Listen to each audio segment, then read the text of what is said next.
సీతానగరం మండలంలో ఇసుక ramp యజమానులతో Rajanagaram MLA Battula Balaramakrishna Seethanagaram తహసీల్దార్ కార్యాలయంలో ప్రజల సమక్షంలో సమావేశం నిర్వహించారు.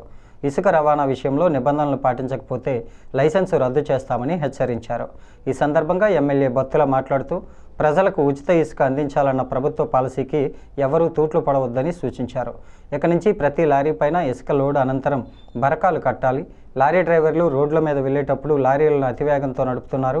ఇది అత్యంత ప్రమాదకరం. ఇవన్నీ మీరు కట్టడి చేసుకోకపోతే పోలీస్ శాఖ తీసుకునే కఠిన చర్యలకు బాధ్యులవుతారని హెచ్చరించారు. ఇక నుంచి ఎక్కడైనా ఇసుక లారీ పైన బరకం కప్పి లేకపోతే చర్యలు తీసుకోవాలని ఆదేశించారు. ఇసుక ర్యాంప్ లైసెన్స్ రద్దు చేసి చట్టపరమైన చర్యలు తీసుకోవడం జరుగుతుందని తెలియజేశారు.